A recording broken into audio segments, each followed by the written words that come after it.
Dante's path of self-acceptance is a journey so wild even a devil may cry after hearing it. Despite all the confidence and bravado our favorite Wackey Woohoo Pizza Man went through a ton of self-loathing, he had to overcome that over the years because of that one tragic night he went through, followed up by a life of fending for himself, refusing the demonic heritage that he wasn't able to escape.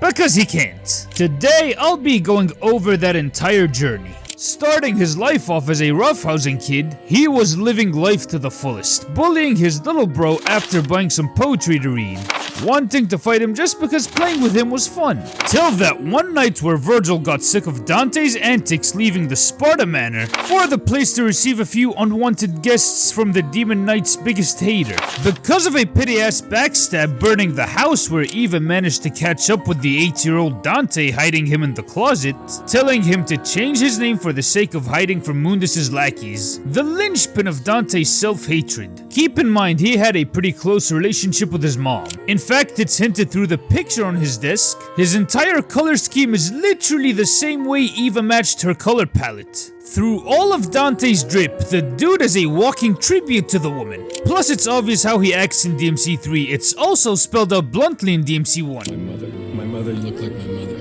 Clearly, Dante fully accepts his humanity because of noticing Eva's compassion towards him and Virgil from a young age. It's the only part of himself that he appreciates fully, enjoying all human activities like appreciating music in all its forms, plus indulging in ridiculously palatable ass food like pizzas and strawberry sundaes. I'm not forgetting about the preference for firearms over blades from the start of his mercenary career as Tony Redgrave. I mean, you can't have a party without fireworks after all. The idea that he plays around with the power that he has on him is a pretty human quality in and of itself. I mean, if you and I had superpowers, there would be a tendency to show off skills that are out of this world even when no one is looking. The idea of him using witty humor is a very human characteristic, of hiding his own pain through jokes and goofy antics. It started out with him calming himself down to doing it for fun. Doesn't matter how it lands, if it kept him entertained, the gag did its job. On the flip side, our favorite pizza munching devil hunter is a victim of child neglect by their father because of the simple fact of where was the old man when all of this went down, not having a single clue that his pops was dead. The kid is half demon, witnessing the mom that he loved getting killed off by devils. It's expected he will grow up with a hatred of demonkind, especially after them chasing the poor kid down, trying to swallow his soul for the sake of getting stronger, leading to his best friend dying, plus the mother figure who cooked up his iconic masterpieces he uses to blast demons in the face later on in life. I'd even argue Dante refusing his name is sort of a way of hiding from his devilish side, trying to live a life distant from Sparda's lineage, only choosing to kill off demons in the most creative ways that he could think of.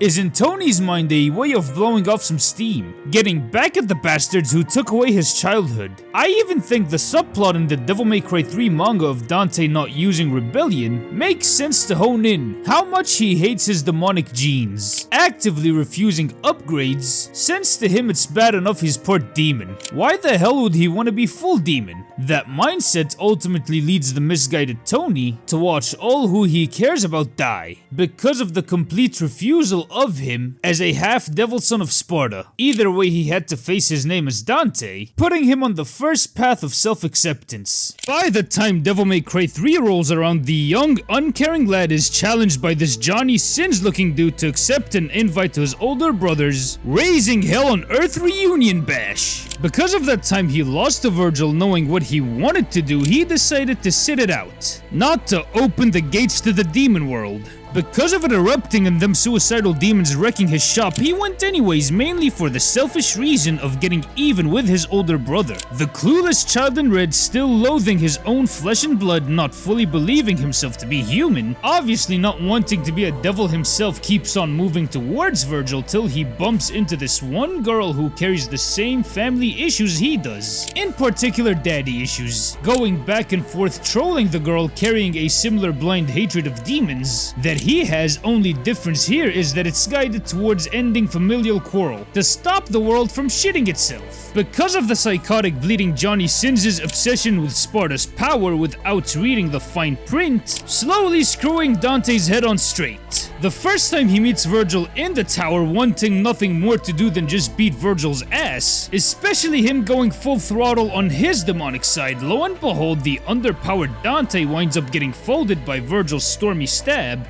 because he legit lacked motivation, and I mean that in all seriousness. Let's be real, Dante went into this whole ordeal for the pettiest reason anyone could ever think of having, just getting even, while completely hating his demon half. Hell, this exchange between them shows how much Dante actually detests his own existence. Father? I don't have a father. A mistranslation driving the point home. I mean, think about it. We're talking about a kid whose mom died in front of his eyes at the young age of 8. To then have his life ruined by demonic apparitions, it makes sense for him not to like his old man that much. Not knowing that he bit the dust to keep hell closed off. A catalyst for that hated side of his to get thrust onto him, if he liked it or not. He still absolutely hates that shit. I mean, the transformation itself in cutscenes and gameplay is painful to him. After turning it off, he's relieved for that ordeal to be over with. Sure, our friendly neighborhood pizza muncher still hates everything about his old man, wanting to get even with Virgil, only catching up with the rage-filled lady standing over her father's corpse, while he plays around with her gleefully in her time of grief, mourning, and failure, to stop a man who sacrificed everything to become a demon king, killing many innocents in the process. When the feeling of failure kicked in for her, realizing how horribly she fumbled that responsibility of hers, a torn family, Dante easily recognizes the human pain of dealing with a broken family, till she breaks this bombshell to him. About family.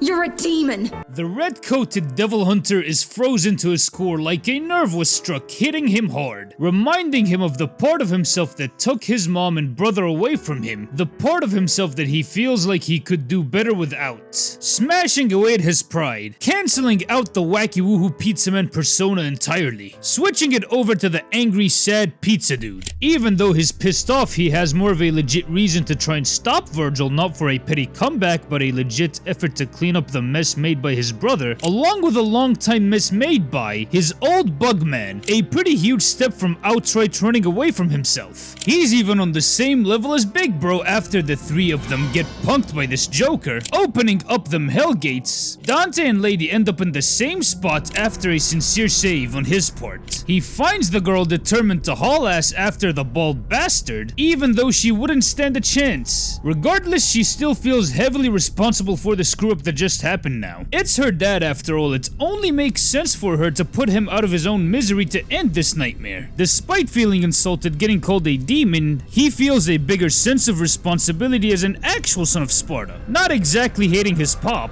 he's pretty neutral on the guy. But hey, broski realized what's at stake, getting why his old man did what he did, taking on that part of the lineage evident to the last time he bumps into Lady. It's shown that she's dead set on heading into hell, facing Arkham, where Lady's soul is demanding her to kill him because of all the ruckus, with the red-coated devil hunter standing in her way. This ain't Adi Shankar's abomination. Dante obviously gets the win, reassuring the job is gonna get done. Lady has no clue why he cares this much. Then the passionate lore dump shows Dante accepting Sparda as his dad, embracing what he did a lot more than what he is, knowing the responsibility of what it means to keep the human world safe. It's a family matter that he can't run away from no matter how hard he tries. That is what his soul is telling him to do, where he's also hell-bent on going into hell to stop Arkham. His soul told him the following: quit running, Dante, it's time to wake up, face your heritage, time to clean the mess father left behind, venturing into the abyss, to find himself facing Arkham, pulling off a shoddy-ass cosplay of Sparda himself. A literal metaphor for facing the father who he thought abandoned them. A lineage Dante tried so hard to distance himself from, staring him right in the face. Still, the young devil slayer feels disrespected. The line is funny, don't get me wrong, but I don't think he was kidding here. The disgust on his face is apparent. The backed up toilet line is him expressing how he legit feels by Arkham bastardizing his family legacy. The real roast comes in when Arkham becomes a blob monster after beating his ass through through Virgil's help they find themselves fighting over their father's heritage. Here Dante accepts Sparda as his father, not the same way Virgil does, only wanting the Dark Knight's power, nothing more. Dante himself sees the humanity Sparda felt in doing what he did.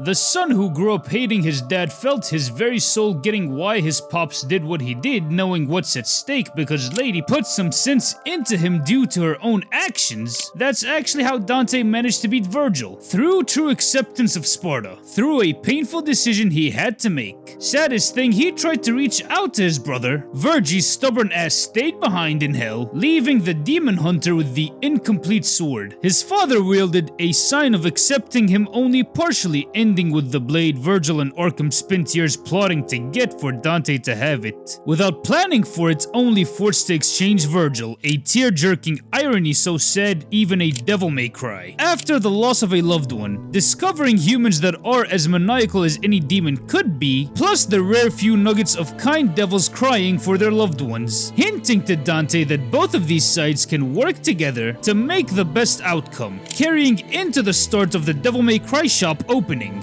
At this point in the timeline, Dante has accepted his identity as the son of Sparda. The demon hunter isn't fully there yet, only seeing the merit of Sparda's own humanity, little appreciation for the demonic power or biology he inherited, still seeing it as something that is better parked off to the side, starting a prolonged search for Mundus, carrying the Force Edge by his side, an estranged son trying to connect with the father who he thought abandoned him. His search leads him nowhere, until getting a visit from a violent client bursting into his shop. Sure, screening the hired gun went completely wrong for her. Dante, as he should, is about to kill her, having a crack at squeezing any info he can get out of this weird blonde broad. Then the glasses come off. Oh shit, she looks just like Mama. The shock on Dante's face says it all. Not believing there's a perfect doppelganger of his own mom right in front of him. The woman has been dead for 20 years, a lot like his past staring him down, in the face, leading him down to an island he will never forget. The castle sitting on the land is quite literally trying its damnness to kill him. Through the demons, yes, that's the main method. It's stress testing Dante's mind, body, and will. Through traps, sword stabbings, electrocutions, spikes everywhere. If anything, him looking at Trish was just a warm-up. Now this is the real shit. Sure, he roasts and taunts all the demons coming his way. Regardless, they still relentlessly stalk him, especially this one, Silent Night, showing up as his own reflection in the mirror, coming at him out of nowhere, handing him some time to prepare himself for most fights, slowly reminding him of somebody he knows, spazzing out at the sight of the amulet, breaking Dante's own psyche slowly. The only thing keeping him afloat is the Sparda blood in his veins. That's how he's even staying alive in this crazy place, where the greater devils truly recognize his power, being the exact same one possessed by his father.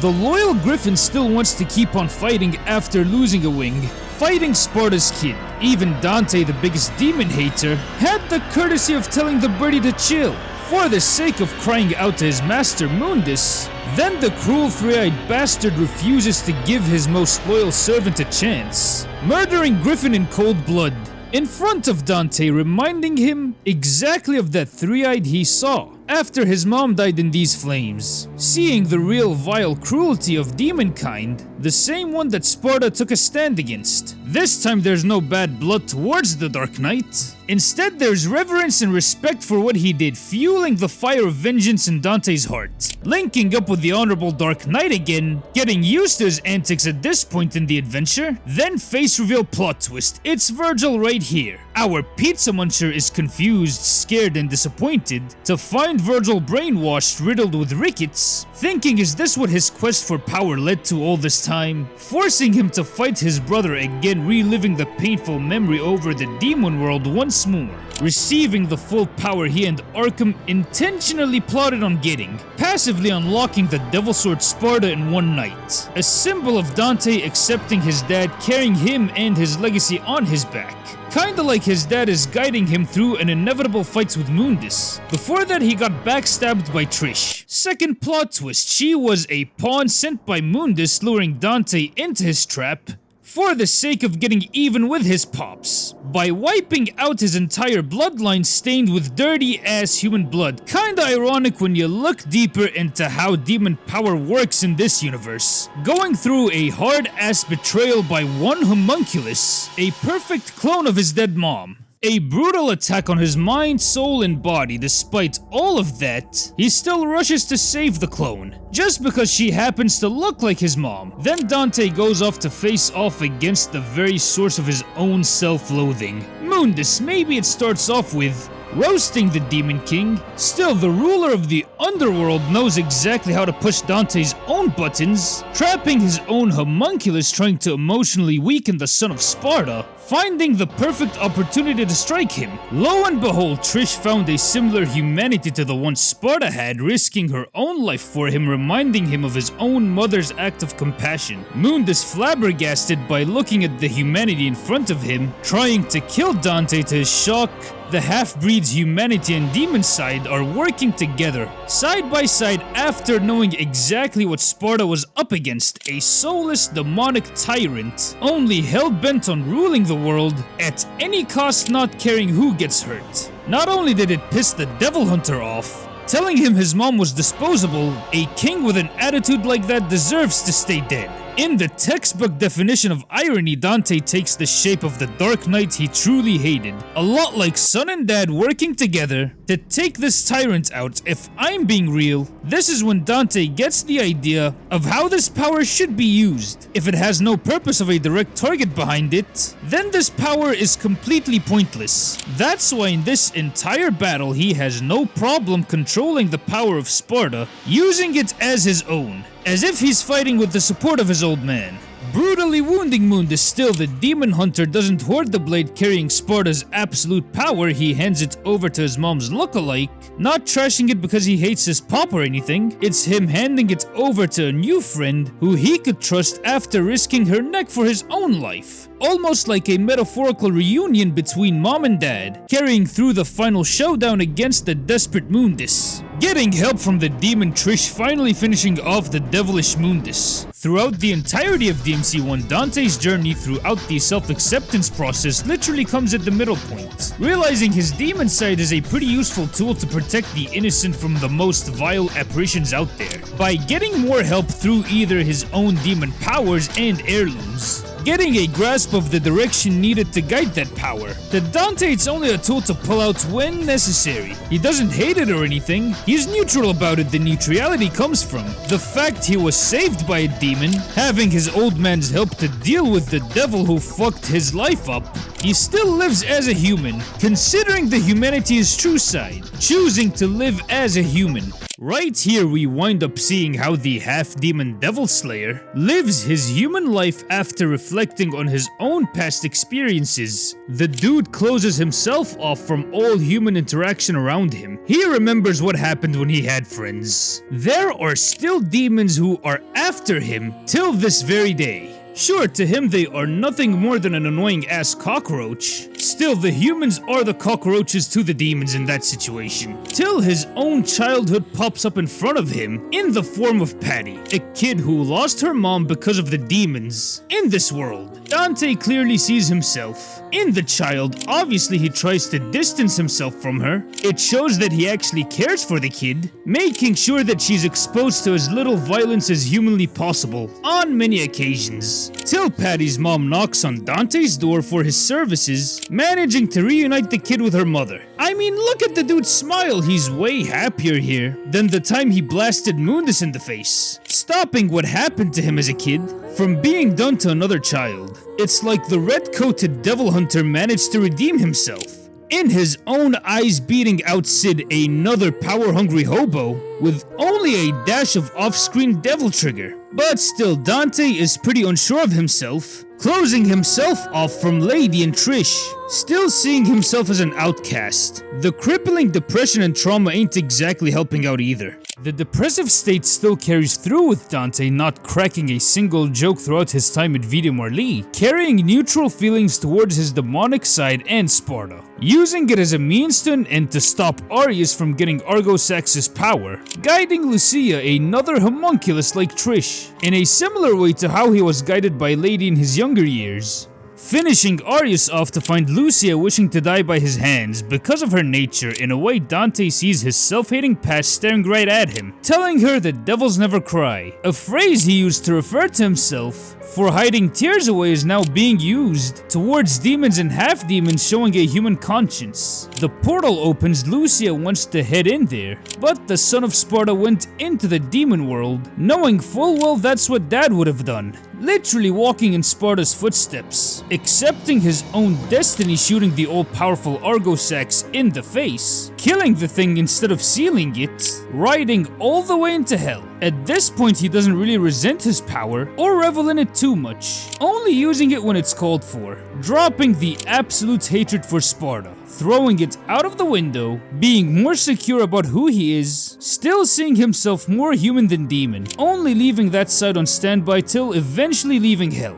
After leaving the demon world, the son of Sparda heads off to the city that was ruled by his dad, investigating a cult worshipping Papa Sparda, knowing full well there is malicious intent behind the ordeal. Plus, the Dark Knights most likely did not want anyone worshipping him, so Sanctus takes the legends of Sparda to literally only wanting the power without knowing how Sparda actually managed to take Mundus out. We got a Dante who found some kid a lot like him and Virgil having his own suspicions, deciding to test him, letting him carry the rest of the burden, showing him the way, till he gets captured. I'm gonna make a Virgil and Nero video for the whole self-acceptance picture to come across. After all three of their stories actually complete that message and theming. Dante here is accepting the responsibility of being Sparda's heir, taking them Hellgates down, knowing full well the ones behind the demonic invasion are humans wanting to get a power they can't handle or understand. To be like Sparda, seeing humans rejecting their own humanity a lot like him rejecting his demonic heritage and his brother rejecting his humanity, for the sake of physical dominance without realizing the true power the human spirit has. As Dante points out, humans have something that demons don't, which is determination, will, kindness, compassion. All what demons know is slaughter and chaos. Nothing else, only fighting for fighting's sake.